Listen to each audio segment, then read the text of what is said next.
반갑습니다. EBS 생활과윤리 이재훈입니다. 여러분과 2017 수능 대비를 위한 수능 특강 제2강에서 만나게 되었습니다. 만나서 매우 반갑습니다. 제1강에서 우리는 트롤리 딜레마와 함께 윤리학의 분류를 세 가지로 만나보았죠. 무슨 윤리, 무슨 윤리, 무슨 윤리인지 대답할 수 있으세요?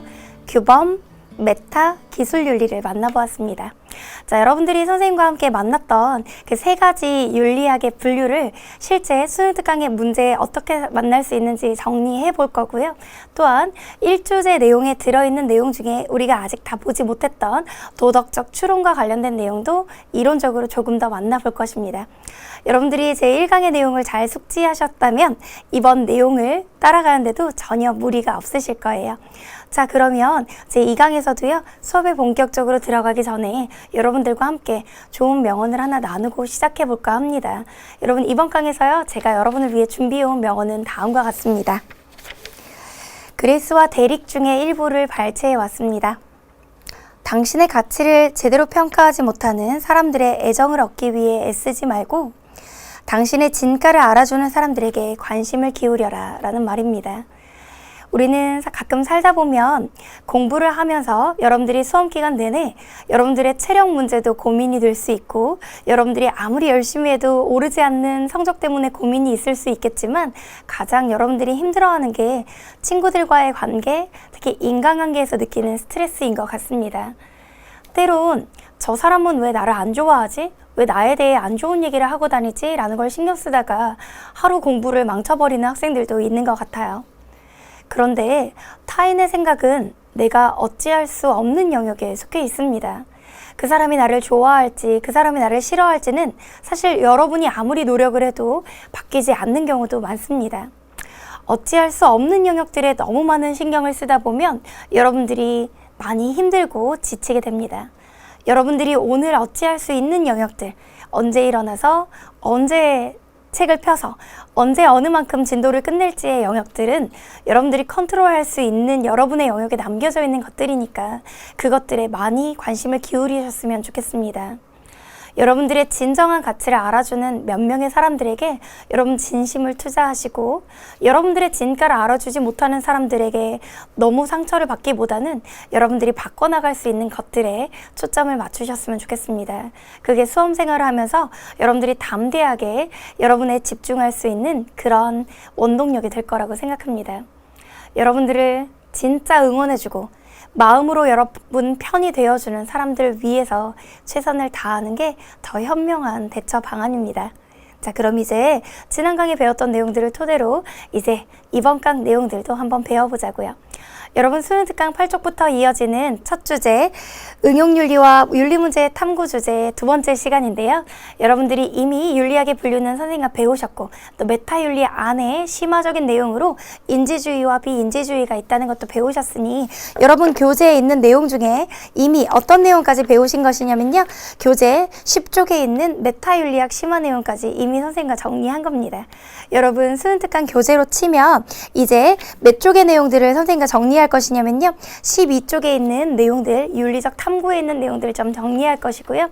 교재에 있는 내용인데 우리가 뭔가 깊이 보지 않았다면 나중에 곧 다뤄질 내용이거나 아니면 한번 읽어봐도 충분하기 때문에 넘어간 내용들입니다. 자, 그럼 이제 윤리적 탐구 얘기를 조금만 더 노트에 필기해보고 이 주제에 있는 문제들을 만나보도록 합시다. 윤리적 탐구입니다.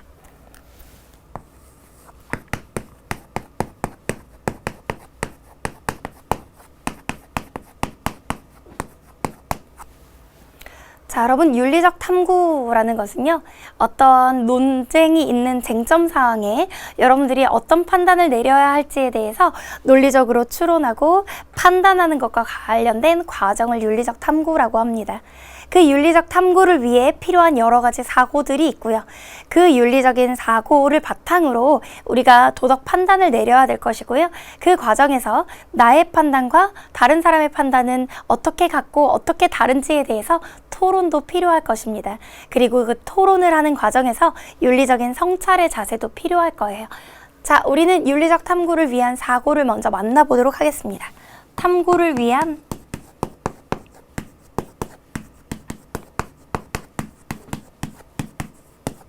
사고.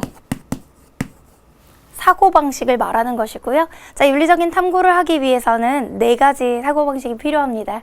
첫 번째는 과연 내가 이렇게 생각하는 방식이 논리적으로 타당한 결론에 도달하였는지, 내가 어떤 결론을 내렸는데 논리적으로 오류나 모순이 되는 점은 없는지 따져보는 걸 논리적 사고라고 합니다.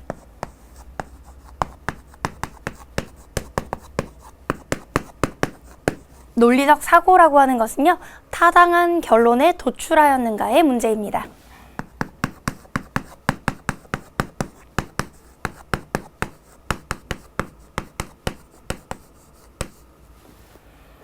두 번째는요, 과연 내가 이렇게 윤리적으로 사고하는 방식이 이치에 부합하는 사고인가, 이치에 합당한 사고인가, 이걸 따져보는 것을요, 합리적 사고라고 합니다.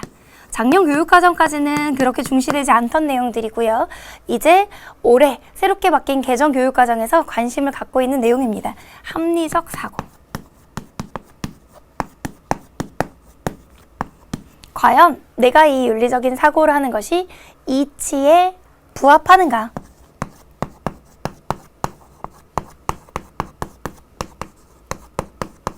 그 여부를 따져보는 걸 합리적 사고라 그럽니다. 그리고 우리는 이 논리적 사고와 합리적 사고를 합쳐서 1번과 2번을 합쳐서 논리적 사고와 합리적 사고를 합쳐서 비판적인 사고라고 부르기도 합니다.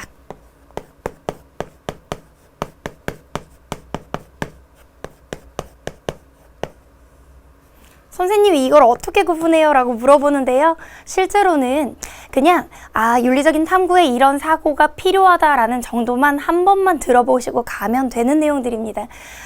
디테일하게 구분하는 내용은 거의 나오지 않으니까요. 너무 걱정 마시고요. 논리적 사고, 합리적 사고를 합쳐서 이 과연 타당한지, 오류나 모순은 없는지, 이치에는 합당하게 맞는 건지 따져보는 태도가 바로 비판적인 사고고요. 그리고 이것과는 조금 달리 도덕적인 감정이나 도덕적인 감수성과 관련된 걸 배려적 사고라고 합니다.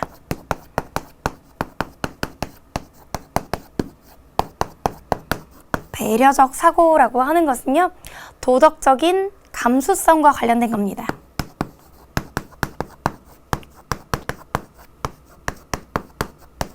또는 공감 능력과 관련된 사고입니다.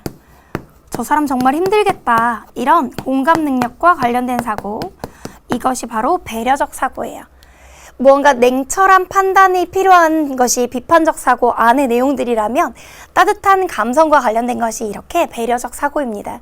윤리적 판단을 할 때는 냉철한 판단도 필요하겠지만, 비판적인 사고도 필요하겠지만 따뜻한 감수성이 필요한 영역도 있습니다.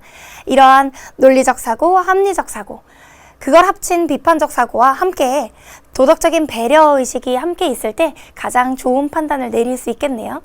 그럼 이런 사고들을 이용해서 윤리적인 판단을 하는 과정을 좀 소개해 보도록 하겠습니다.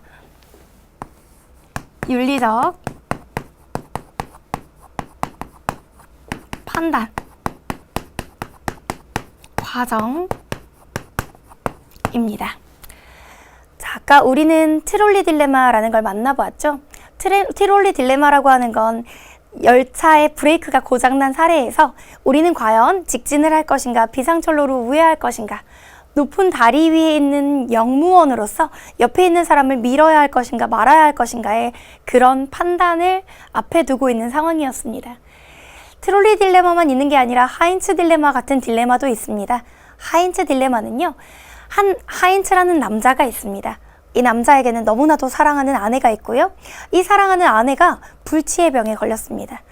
이 불치병에 걸린 아내를 치료하기 위한 치료제를 백방으로 소문을 내서 구해보려고 하다 실패한 이 사람은 어느 날 치료제를 개발한 약사가 있다는 걸 알게 됩니다. 따라서 그 약사에게 찾아가 약을 달라고 얘기하는데 그 약값이 자그마치 2천만 원이나 하는 거예요. 이 가난한 하인츠는 사람들에게 돈을 빌리고 최선의 노력을 해봤지만 200만 원밖에 모으지 못했습니다. 지금 제가 200만 원밖에 없는데 아내가 죽어가고 있으니 제게 약을 주시면 안 됩니까? 오랫동안 일해서 갚겠습니다 라고 얘기를 했는데 약사가 그 약을 팔지 않겠다고 합니다. 여러분이 하인츠라면 사랑하는 아내를 위해 그 약을 훔치시겠습니까? 아니면 훔치지 않겠습니까? 자, 이러한 논리를 우리가 하인츠 딜레마라고 하는데요. 이 하인츠 딜레마를 해결하는 과정에서 그 윤리적인 판단에 어떤 과정이 필요한지를 선생님이 예로 좀 들어볼게요. 제일 첫 번째로 윤리적인 쟁점이 무엇인지, 그 딜레마가 무엇인지를 확인하는 단계가 있습니다. 윤리적 쟁점을 확인하는 단계가 첫 번째 단계입니다. 여기서 쟁점은 약을 훔칠 것인가 훔치지 않을 것인가의 문제죠. 이 윤리적 쟁점을 확인하고 나면 두 번째, 그것과 관련된 자료 수집을 해야 합니다. 자료 수집 및 분석을 해야 합니다. 자료 수집 및 분석. 과연 그 약이 아내를 치료하는데 단 하나뿐인 약인지, 그 약을 다른 데서도 파는 데는 없는지 여러분들이 다 찾아봐야 되겠네요. 그리고 이 쟁점과 관련돼서 어떤 자료가 필요한지 다 그 자료를 수집해야 할 겁니다. 그 자료를 수집하고 분석하면 입장 채택을 위한 근거들을 찾아봐야 됩니다. 내가 훔치겠다, 훔치지 않겠다라는 입장 채택을 하기 위해서 입장 채택 및 정당화 근거를 제시해야 합니다.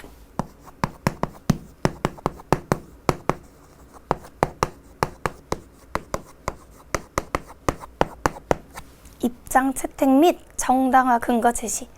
내가 만일 훔친다면 어떤 근거로 훔쳐야 되는가? 내가 만약 약을 훔치지 않는다면 어떠한 근거로 훔치지 않을 것인가에 대한 그 근거를 찾아보는 과정이죠. 만약 훔친다면 이럴 것이고, 만약 훔치지 않는다면 이런 근거에 의할 것이다. 이 정당화 근거를 찾기 위해서 우리는 다음과 같은 검사들을 해볼 수 있습니다. 내가 만약 약사라면 나는 과연 어떨 것인가? 내가 만약 죽어가는 아내라면 어떤 판단이 있을 것인가? 이렇게 역할 교환 검사를 해볼 수 있을 것이고요. 역할 교환 검사. 역지사지를 해보는 거죠. 역할 교환 검사가 있을 수 있고요. 역할을 바꿔 생각해 보는 거예요. 그리고 만약 내가 이렇게 약을 훔칠 건데 다른 모든 사람들이 이런 위기 상황에 다 같이 훔친다면 과연 우리 사회는 유지될 수 있을까? 내가 약을 훔치지 않을 건데 만약 모든 사람이, 사랑하는 사람이 죽어가는데도 법을 지킨다는 이유로 약을 훔치지 않는다면 그런 사회는 과연 상상할 수 있을까? 이렇게 두 번째는 나와 같은 행동이 모든 사람들에게 확대되었을 경우에 그 결과를 생각해 보는 것입니다. 그걸 보편화 결과 검사라고 합니다.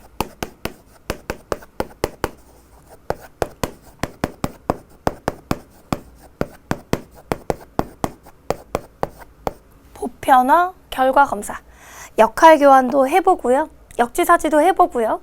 나와 같은 행동을 하는 사람들이 전체로 확대되었을 때 그 결과를 생각해 보기도 하는 겁니다.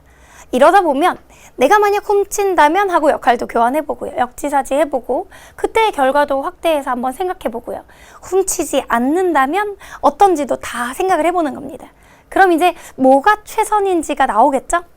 그래서 그 후에 최선의 대안을 도출해야 합니다.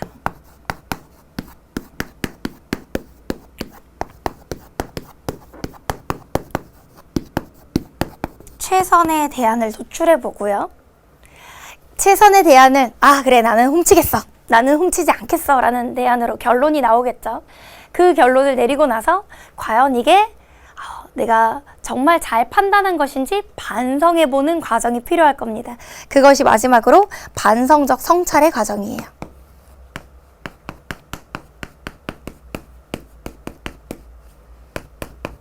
작년 교육과정보다 강화된 내용이거든요. 그런데 이 강화된 내용이요, 선생님 볼 때는 평가원에서 그렇게 어렵게 나올 것 같지는 않아요. 다만 교육청 문제들에는 단독 문제로 나올 수 있어서 좀 체크해 두셔야 됩니다. 선생님은요, 이걸 외울 때 키워드로 외우기는 했어요. 앞에 초성을 따갔고요. 윤자의 입장이 최선인지 반성해봐야지, 이런 식으로 선생님은 연구할 때 그렇게 공부를 했는데 여러분이 꼭 이렇게 유치한 모드로 이렇게 암기하시진 않아도 괜찮아요. 윤리적 쟁점을 확인하고요. 자료 수집 및 분석을 하고요. 입장 채택 및 정당한 근거를 제시하고요. 최선의 대안을 도출하고요. 반성적 성찰을 하는 거야. 윤자의 입장이 최선인지 반성. 나는 선생님이 이렇게 외웠거든요. 물론 말자, 숙자가 윤자가 있다고 할 때 윤자라는 여자가 입장이 최선인지 반성해보고 있다. 뭐 이렇게 선생님이 정리를 했어요. 근데 여러분한테는 좀 유치할 수 있습니다. 자, 윤리적인 이런 판단 과정에서 선생님 강조한 포인트만 좀 기억해 두시고요. 자, 이제 도덕적 추론 얘기를 좀 해볼게요.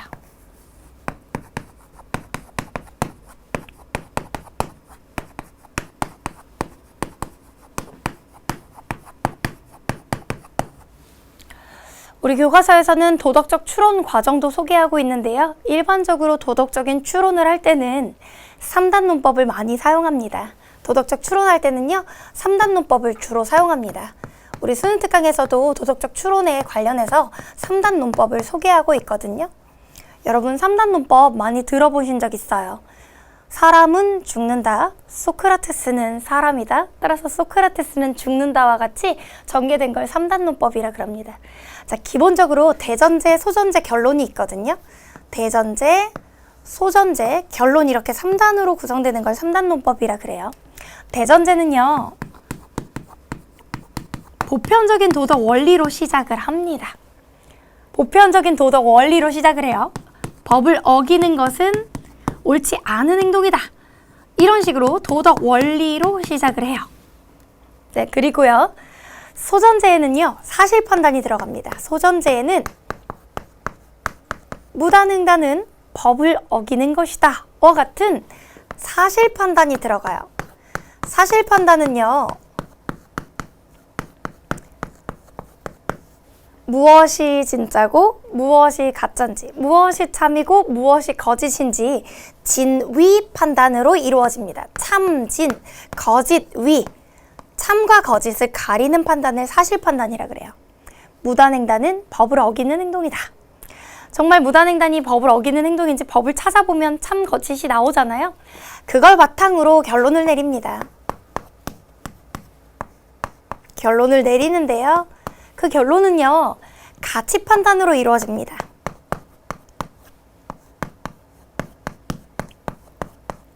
가치 판단? 다른 말로는 도덕 판단이에요.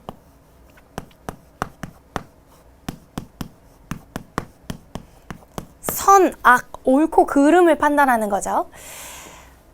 법을 어기는 것은 옳지 않은 행동이다라는 대전제에서 무단횡단은 법을 어기는 것이다 라는 소전제를 이끌어내고 결론적으로는 무단횡단은 옳지 않다라는 가치 판단으로 가는 것이 바로 3단 논법입니다. 이 3단 논법은 구조적으로 P는 Q이다 라는 문장으로 시작해서 R은 P다 라는 소전제에서 결론적으로 R은 Q이다 라는 결론에 도달하는 방식으로 나타납니다. 말이 좀 어렵다고요? 줄을 좀 맞춰서 적어볼게요. 여러분 그죠? 이미 적었으면 안 적어도 괜찮아요. P는 Q이다 라는 대전제로부터 자, 법을 어기는 것은 옳지 않은 일이다. R은 P이다. 무단횡단은 옳지 않은 것이다. 따라서 결론 선생님이 지금 잘못했죠. 무단횡단은 법을 어기는 것이다가 가야 되죠. 법을 어기는 것은 옳지 않다. 무단횡단은 법을 어기는 것이다. 따라서 무단횡단은 옳지 않다. 이런 식으로 결론이 가요. 자, 이거 선생님이 예를 좀 적어볼게요. 예를 들어 자, 법을 위반하는 것은 옳지 않다. 이런 대전제로 시작했다고 칩시다. 그러면 무단횡단은 이게 소전제예요. 무단횡단은 법을 위반하는 것이다. 법을 위반하는 것이다. 따라서 무단횡단은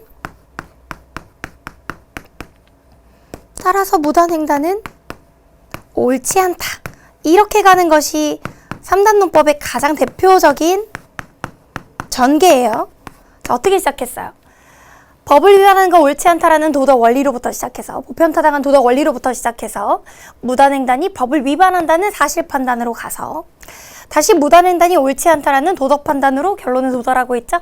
근데 구조를 보니까 P는 Q이다. R은 P이다. 똑같은 내용이죠. R은 Q이다로 가고 있어요. 소전제 앞부분과 결론 앞부분이 동일하고요.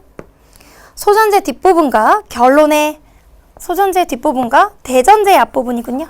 이 앞부분이 동일한 내용. 그리고 대전제 뒷부분과 결론 뒷부분이 같은 내용으로 채워져 있습니다. 자, 이게 도덕적 추론 과정이에요. 자, 마지막으로는요. 토론과 성찰 얘기 좀 해보고 문제 풀어보자고요.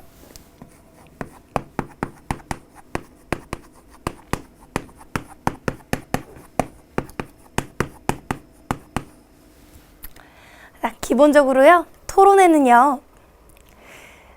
나의 의견을 주장하고 그것에 대한 반박을 듣고 그 반박에 대한 재반박을 하면서 토론이 왔다 갔다 마치 탁구공이 왔다 갔다 하는 것처럼 진행이 됩니다. 토론을 통해 우리는 다른 사람의 의견을 경청하고 보다 토론 전보다 여러 가지 의견을 들음으로써 보다 그 문제에 대해서 현명하게 판단을 하기 위해서 토론을 합니다.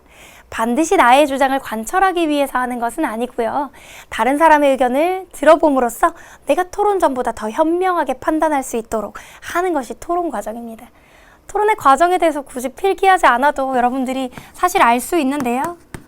토론은 나의 주장을 하고 주장에 반박이 들어오고 그것에 대해서 재반박이 이루어지고 그것을 반성해 보면서 이루어지는 과정입니다.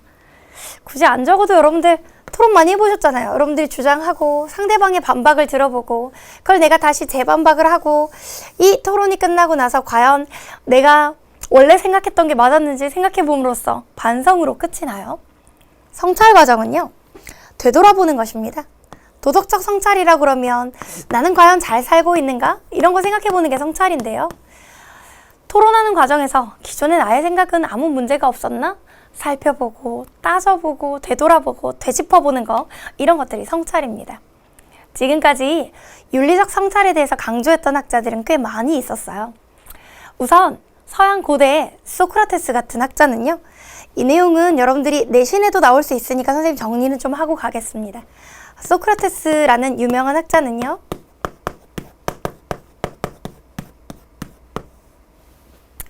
성찰하지 않은 삶은 살 가치가 없다.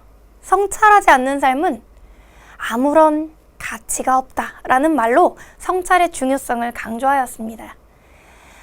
고대 그리스 델포이 신전에 써져 있었던 너 자신을 알라라는 말처럼 항상 자신을 되돌아보는 그런 성찰의 태도를 강조하신 것이죠. 따라서 소크라테스는 성찰하지 않는 삶은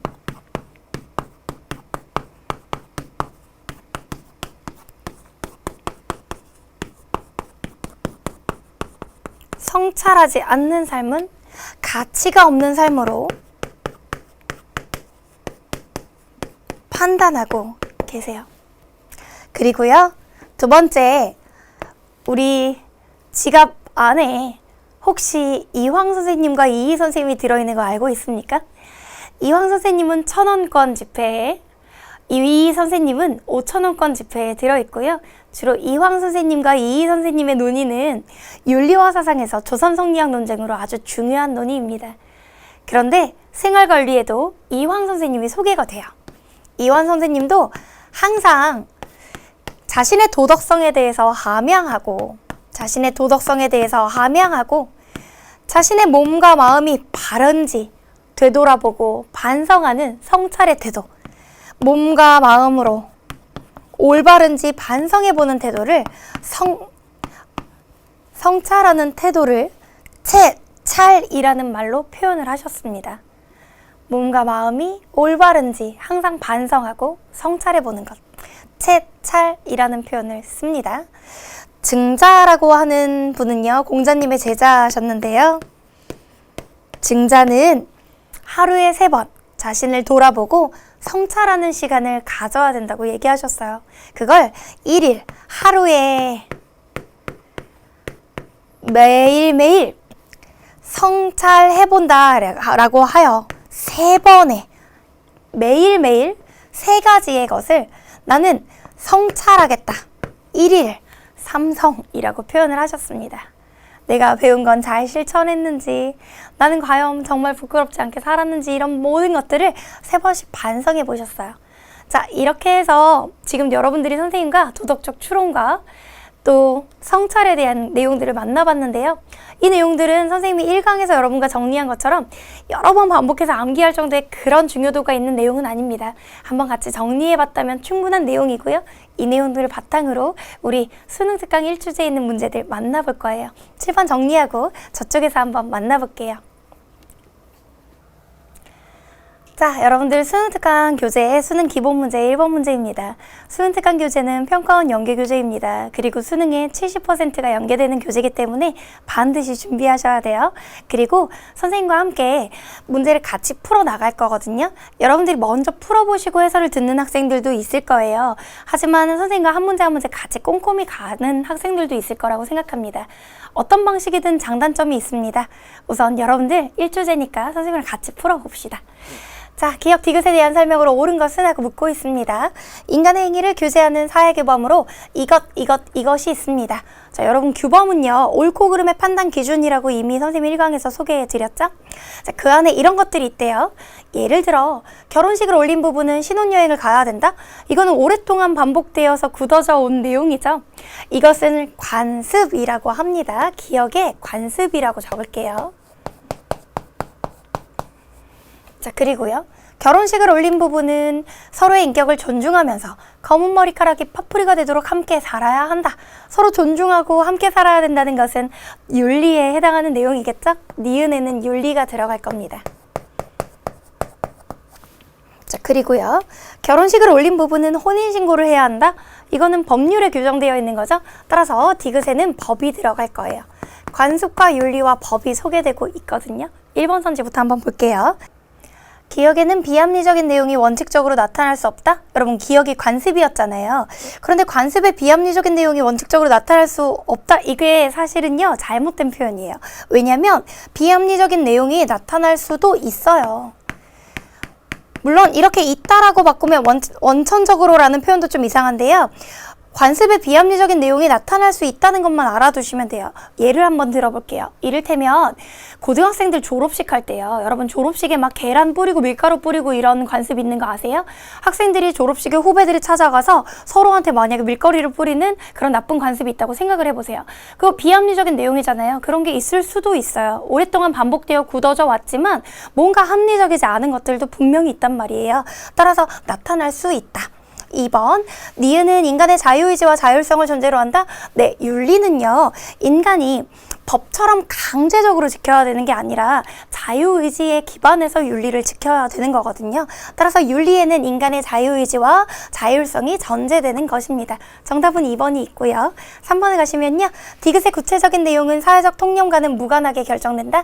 자, 법의 구체적인 내용은 사회적 통념을 반영하죠. 무관한 게 아니라 관련이 되어 있습니다. 자, 4번으로 좀 가시면요. 기억은 니은과 디귿을 평가하는 보편적인 기준이 된다. 관습에 비합리적인 내용도 있을 수 있는데 관습을 바탕으로 윤리를 판단하면 오히려 더 이상하죠. 관습을 판단할 때 과연 윤리적인지를 판단해야 되고요. 법을 판단할 때 과연 윤리적인지 판단할 수 있겠죠. 따라서 4번을 더 바람직하게 바꾸면요. 니은은 윤리라는 것은요, 기억, 관습과 디귿, 법을 평가하는 기준이 됩니다. 따라서 4번을 올바르게 바꾸려면 니은은 기억, 디귿을 이렇게 바꿀 수 있어요. 5번, 디귿은 니은의 타당성의 근거로 작용한다 라고 얘기했는데요. 자, 법이라는 것은요, 윤리의 타당성의 근거? 아니요. 선생님 방금 얘기한 것처럼 윤리를 바탕으로 법이 타당한지를 봐야 되는 거라 차라리 이것이 두 개가 바뀌면 윤리는 법의 타당성의 근거로 작용한다. 이렇게 될 거예요. 따라서 윤리를 바탕으로 법이 타당한지를 따져보는 것이 될 겁니다. 이게 윤리교과서다 보니까 아무래도 윤리가 가장 기본적이고 가장 중요한 판단 기준이다 라는 걸 강조하기 위한 문제가 제일 처음에 나와 있는 거죠. 자, 정답은 그래서 2번이고요. 다음 문제 볼게요. 수능 기본 문제 2번 문제입니다. 기억, 니은에 대한 설명으로 가장 적절한 것은 하고 묻고 있고요. 이론 윤리학은 현실의 윤리 문제를 해결하는 토대, 즉 윤리적 판단의 원리와 규범을 제공해주는 윤리이다. 덕윤리, 공리주의, 음으론, 자, 우리 배웠죠. 이론 윤리학은 다른 말로 하면 이론 규범 윤리학이고요. 규범 윤리학 안에 이론 규범 윤리와 응용 규범 윤리가 있다고 했습니다. 다시 이론 규범 윤리 안에 의무론, 공리주의, 덕윤리가 있고요. 기억하세요. 의무론의 대표자가 누구요? 칸트. 네, 공리주의의 대표자가 누구요? 벤담. 덕윤리의 대표자는요? 아리스토텔레스까지 기억하시면 여러분 진짜 잘 기억하고 계신 거예요. 그리고 응용윤리학, 다른 말로는 응용규범윤리학이죠. 그 이론윤리를 적용하여 삶의 구체적인 상황에서 발생하는 도덕 문제를 이해하고 해결하는 데 초점을 둡니다. 생명윤리, 생태윤리, 정보윤리 같은 게 있고요. 생태윤리는 환경윤리와 또 이어집니다. 자, 그러면요. 기억부터 볼게요. 기억은 니은과 달리 가치 중립적인 입장에서 현실의 윤리 문제를 평가한다. 여러분, 가치 중립적인 입장에서 현실의 윤리 문제를 평가하는 건 윤리학 안에서 이론 윤리학도 응용규범 윤리학도 아닙니다. 왜냐면요. 응용규범 윤리학이나 이론 규범 윤리학은 둘 다 가치가 개입되어 있어요. 따라서 이론 윤리학, 응용 윤리학 모두 다 가치 판단을 전제로 합니다. 따라서 가치 중립적 입장이다 라고 하면 잘못된 표현이에요. 1번 지울게요. 2번, 기억은 니은과 달리 도덕 판단을 토대로 구체적인 도덕적 행위를 도출할 것을 강조한다. 기본적으로요, 도덕 판단을 토대로 하여 구체적 도덕 행위를 도출할 것 강조한다 할 때 구체적인 도덕 행위의 도출은 어디에 관심을 가지고 있냐면요, 응용윤리가 더 강조하는 표현입니다. 응용윤리가 구체적인 도덕 행위를 도출하는 데 더 관심을 가지고 있어요. 구체적인 해결책 제시에 더 관심을 가진다는 말이에요. 따라서 이론규범윤리학은 응용규범윤리학과 달리가 아니라 기본적으로 응용규범윤리학이 강조하고 있는 점을 말하고 있는 선지입니다. 3번으로 가서요. 니은은 기억과 달리 도덕 원리와 도덕 규칙으로 이루어진 체계를 가지고 있다. 이것은요, 오히려 이론규범윤리가 더 강조하고 있는 거죠. 이론규범윤리가 더 강조하고 있는 겁니다. 4번으로 가서요. 니은은 기억과 달리 어떤 원리가 윤리적 행위를 위한 근본 원리로 성립될 수 있는지를 연구한다. 이것도요, 오히려 기억이 더 강조하고 있는 것입니다. 어떤 원리가 윤리적 행위를 위한 근본 원리로 성립하는가? 이거 기억, 이론규범 윤리가 더 관심을 가지고 있는 내용이에요. 저 그럼 1, 2, 3, 4번이 다 잘못됐고요. 5번, 니은이 현실의 윤리 문제를 해결하기 위해서는 기억의 이론을 필요로 한다? 네, 바로 응용윤리가 현실의 윤리 문제를 해결하기 위해서 기억의 이론을 바탕으로 실생활의 문제를 해결합니다. 즉, 이론을 바탕으로 실제 문제를 해결해야 된다는 얘기예요. 정답이 될 수 있는 건 5번이네요. 자, 우리 정답 골라봤고요. 다음 문제 갈게요. 3번 문제입니다. 다음 글을 통해 추론할 수 있는 윤리학의 역할로 가장 적절한 것 하고 묻고 있습니다. 어떤 사람이 목표에 도달하기 위해서 나침반으로 자신의 위치와 목표에 이르는 길을 읽어서 간단히 알 수 있다고 생각한다면 그는 나침반이라는 도구에 대해 잘못 알고 있는 것이다. 나침반은 항상 단지 일정한 방향, 즉 북쪽을 가리킬 뿐이다. 그렇더라도 여행자가 자신이 어디로 가고자 하는지 알고 있고 또 그의 위치에서 보았을 때 목표가 있는 방위를 알고 있다면 나침반은 여행자를 목표지로 인도한다. 그러므로 나침반은 올바른 길을 직접 지시하는 것이 아니라 올바른 길을 확인할 수 있는 방법을 제시해준다. 윤리학 또한 올바른 행동을 판단하기 위한 방법을 제시해준다는 거예요. 나침반과 똑같은 역할을 한다는 거네요. 자, 여러분 우리 맞는 거 한번 골라보도록 할게요. 자, 자신의 운명에 순응하며 살도록 운명의 얘기를 하고 싶은 게 아니죠. 인간이 지향해야 될 바람직한 삶의 모습을 제시하고 안내하는 역할이 바로 길을 안내하는 나침반의 역할처럼 윤리의 역할이라는 거예요. 정답은 2번이 될 거고요. 자, 주관적인 입장에서 제시한다면 또 잘못된 표현이고요. 자, 많은 사람들이 선호하는 게 아니라 항상 북쪽을 가리키는 것처럼 항상 옳은 방향을 가리키고 있겠죠. 가르치는 삶의 방향보다는 각자가 처한 상황과의 적절한 타협을 추구하도록, 여러분 나침반이 그때그때 북쪽이 아니라 동쪽을 가리켰다가 이러지 않잖아요. 따라서 이것도 답이 될 수 없고요. 정답 2번 쉽게 독해처럼 푸시면 됩니다. 자, 4번 문제 가시면요. 가나는 도덕적 추론을 구성하는 판단의 유형들입니다. 여러분, 우리 도덕적 추론할 때 3단 논법을 주로 사용했고, 대전제에서 도덕 원리, 소전제에서 사실 판단, 그리고 결론에서 도덕 판단을 내었잖아요. 여기에는요, 대기준의 온실가스의 농도가 증가하면 지구온난화가 심화된다. 이건 사실 판단의 영역이고요. 무고한 인간을 죽이는 행위는 그릇된 행위다. 이건 도덕 판단의 영역입니다. 선생님 여러분한테 소개한 것처럼 사실 판단은 참과 거짓, 진, 위를 판단하고요. 도덕 판단은요, 선, 악과 같은 가치 판단을 하게 되어 있습니다. 가는 사실의 진, 위, 여부를 판단하는 것과 관련이 있다 이래야죠. 없다가 아니라 관련이 있습니다. 자, 적절한 거 고르는 거니까 1번 답이 될 수 없고요. 가는 거짓된 진술로 또 포함할 수 있다. 그럼요. 참, 진의 거짓 위자예요. 그러니까 거짓된 진술도 포함할 수 있습니다. 자, 정답은 2번이고요. 자, 거짓된 진술도 포함하고 참된 진술도 포함하고 그걸 판단하는 거죠. 자, 정답 2번이고요. 3번, 나는 가치 문제와 관련이 없는 판단이다. 아니요, 도덕 판단은 즉 가치 판단입니다. 관련이 없는 게 아니라 관련이 있는 거고요. 나의 진위는 실험과 관찰을 통해 판별된다. 진위는 참과 거짓이니까 사실 판단인 가에서 해야 되겠죠? 네, 넘어가서요. 5번, 가나는 모두 가치 문제에 대해 중립적인 입장을 취한다. 사실 판단은 가치 중립적 판단을 할 수 있는데요. 도덕 판단은 가치 지향적인 판단이 나옵니다. 가치 중립적인 게 아니라 가치가 개입해서 무엇이 가치에 있어서 옳은 것이고 그른 것인지를 판단을 내립니다. 정답이 될 수 있는 건 2번밖에 없습니다. 자, 우리 5번 문제 가볼게요. 기억에 들어갈 내용으로 가장 적절한 것은? 하고 묻고 있습니다. 윤리학은 어떤 특징을 지닌 학문인가요? 라고 묻고 있네요. 윤리학은 행위에 대한 도덕 판단 기준을 확립하는 것을 주요 탐구 과제로 삼는 학문입니다. 라고 얘기하고 있는데요. 자, 행위에 대한 도덕 판단 기준을 확립한다? 옳고 그름에 대한 판단 기준을 확립하는 걸 주요 탐구 과제로 삼는다. 그러면 원래 이론규범 윤리에서 강조하는 것입니다. 줄여서 이론윤리학이라 그러고요. 윤리학은 도덕 원리를 구체적인 삶의 문제에 적용하는 학문입니다. 그리고 이를 바탕으로 라고 얘기하고 있는데요. 이것은 실생활의 문제 해결에 초점을 두고 있는 응용규범 윤리, 다른 말로는 응용윤리학, 다른 말로는 실천윤리학에 대한 말입니다. 그럼 기억에 들어갈 내용은 응용규범 윤리학의 특징을 고르는 것이죠. 1번, 보편적 원리를 이론적으로 정립하고자 하는 건 어디에서 더 관심을 가져요? 이론규범 윤리에서 더 관심을 갖죠? 따라서 이건 응용이 아니라 이론규범 윤리가 더 강조하는 특징이고요.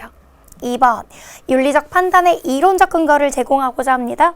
윤리적 판단의 이론적 근거를 제공하고자 하는 건 역시 이론규범 윤리학에 더 관심을 갖고 있는 내용입니다. 따라서 답이 될 수 없고요. 삶에서 발생하는 다양한 윤리적 문제를 해결하고자 하는 게 응용규범 윤리학의 특징이네요. 정답 골랐고요. 4번, 도덕적 언어의 논리적 타당성과 의미. 여러분, 이건 이론규범 윤리도 응용규범 윤리도 아니라 도덕적 언어의 의미와 논리적인 타당성 이런 데 초점을 맞추고 있는 거 메타윤리학의 특징입니다. 따라서 이 갑과 을 모두 메타윤리학과는 지금 거리가 먼 내용을 얘기하고 있죠. 4번은 따라서 답이 될 수 없고요. 도덕의 본질과 규범을 이론적 차원에서 연구하는 것도 역시 이론 규범 윤리학의 관심사입니다. 자, 그럼 나머지 3개는 이론 윤리학, 하나만 3번만 응용 윤리학, 4번은 메타 윤리학에 대한 설명이었습니다. 자, 우리 6번 문제 6번 문제 갈게요. 그림은 수업 판서 내용이다. 기억 디귿에 대한 설명으로 옳지 않은 것은 하고 묻고 있습니다. 자, 도덕적 추론 우리 3단 논법과 같은 것으로 배웠죠. 3단 논법 아래 적혀 있네요. 추론 과정을 대표적으로 이렇게 설명할 수 있습니다. 도덕 판단에 대한 이유나 근거를 제시하면서 판단이 옳다는 걸 정당화하는 걸 도덕적 추론이라 그럽니다. 대표적으로 3단 논법이 있는데요. 대전제에는 도덕 원리가, 소전제에는 사실 판단이, 결론에는 도덕 판단이 주를 이루고 있습니다. 자, 기억의 도덕 원리는 기억 대전제에는 도덕 원리가 들어가죠. 보편 타당한 원리가 들어가야 됩니다. 보편화가 가능한 것이어야 되고요. 맞는 말입니다. 니은은 소전제에 들어가는 사실 판단인데요. 사실 판단은 개념과 사실에 근거한 판단입니다. 따라서 맞는 말입니다. 디귿에 들어가는 건 결론의 도덕 판단인데요. 어떤 행위의 가치를 평가하는 가치 판단을 담고 있습니다. 역시 맞는 말이고요. 디귿은 역시 결론에 들어가는 도덕 판단인데요. 옳고 그름을 검증할 수 없는 주관적 판단? 아니요. 옳고 그름을 검증할 수 있습니다. 검증할 수 있는 판단이고요. 따라서 4번에 지금 잘못된 내용을 담고 있네요. 자, 옳지 않은 거 고르면 정답이 4번이고요. 5번, 니은은 디귿과 달리 사실적 증거로서 검증이 가능하다. 자, 니은은 사실 판단이고요. 디귿에 들어가는 결론은 어떤 판단이에요? 도덕 판단이에요. 자, 따라서 사실 판단은 도덕 판단과 달리 사실적 증거로서 검증이 가능하다라는 건 다시 말하면 진위를 가려낼 수 있다는 거예요. 무엇이 참이고 무엇이 거짓인지를 가려낼 수 있다. 네, 맞는 말이죠? 정답이 될 수 있는 건 따라서 4번이 되겠네요. 자, 이 다음 문제 7번 문제 가겠습니다. 수능 기본 문제 7번입니다. 가의 가불의 주장을 나그림으로 나타낼 때 A에서 C에 해당하는 진술로 옳은 것은 하고 묻고 있어요. 자, 1번부터 볼까요? 윤리학은 현실적 도덕에 대한 과학적 기술과 설명을 모색하는 학문이다. 현실적 도덕에 대한 기술과 설명이래요. 여러분, 이거 무슨 윤리학이에요? 기술 윤리학이죠? Descriptive Ethics라고 불리는 기술 윤리학입니다. 윤리학은 현실적 도덕에 대한 비판과 반성을 통해 도덕의 본질과 근거를 탐구하고 그 실천을 위한 토대를 모색하는 학문이다. 현실적 도덕에 대한 비판과 반성을 통해 도덕의 본질과 근거를 탐구하고 그 실천을 위한 토대를 모색한다고요? 그럼 도덕의 본질과 근거를 이론적인 차원에서 정리하는 이론규범 윤리학이 나와 있네요. 줄여서 이론윤리학이라고 말합니다. 그럼 기술윤리학과 이론윤리학이 소개되고 있어요. 그럼 그거에 대한 답을 좀 찾아보도록 합시다. 윤리학은 현실 문제에 대한 구체적인 윤리적 판단과 해결책을 모색해야 된다? 이건 기술윤리학이 아니라 응용윤리학이 가지고 있는 특징이에요. 자, 응용윤리학이 가지고 있는 특징이니까 A에 들어가기 적합하지 않죠? 윤리학은 논리적 타당성을 검증하기 위한 추론의 규칙과 인식 방법을 검토해야 된다? 이건 메타윤리학이 주로 관심을 갖고 있는 내용이에요. 따라서 역시 적합하지 않고요. 윤리학은 도덕적 행위를 정당화하는 규범적 근거를 제시해야 된다? 자, 도덕적 행위를 정당화하는 규범적 근거를 제시하는 데 직접 관심을 가지고 있는 것은요, 이론규범 윤리학의 특징입니다. 둘의 공통점이 아니라요. C에 들어가 더 적합하고요. 윤리학은 도덕적 논의에서 사용되는 용어의 의미 분석을 핵심 과제로 이것도 역시 이론규범 윤리가 아니라 메타윤리학에서 주로 관심을 갖는 내용입니다. 그럼 정답이 될 수 있는 건 딱 하나 남는데요. 윤리학은 인간이 어떻게 행동해야 하는가에 대한 보편적 원리를 연구, 이 보편적 원리, 보편적 도덕 원리에 관심을 갖는 것이 이론규범 윤리학의 특징입니다. 이론규범 윤리학만 가지고 있는 특징이니까 C에 들어갈 거고요. 정답은 따라서 5번이 되겠네요.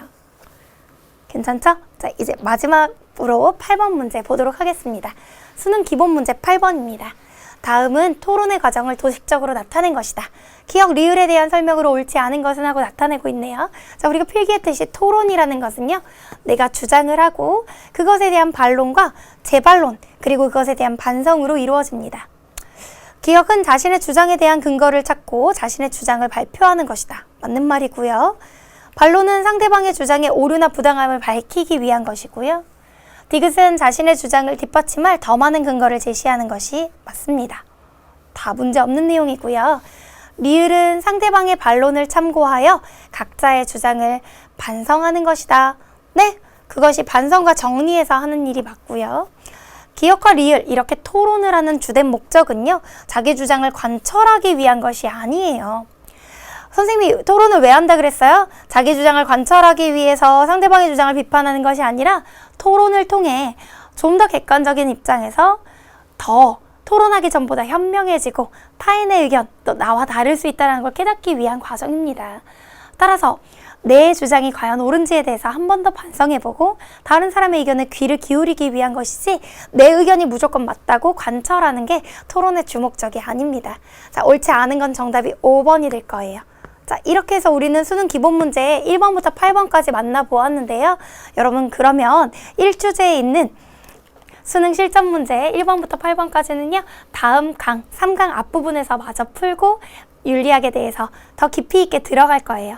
우리는 다음 3강에서요. 윤리학에 대한 다양한 접근에서 칸트가 어떻게 의무론적 윤리설을 전개했는지, 의무론적 윤리설 안에는 또 다른 입장은 없는지에 대한 견해를 만나볼 겁니다.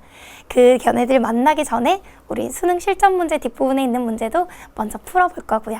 자, 그럼 여러분 1강, 2강을 통해서 무엇을 정리했을 거냐면요. 윤리학의 분류와 윤리적 탐구에 대해서 정리하고 문제도 만나보았습니다. 3강에서는요, 남은 문제를 마저 풀어보고 다시 그 안에 기초적인 내용들을 깊이 있게 들어가 보자고요. 정말 수고하셨고요. 다음 3강에서 만나요.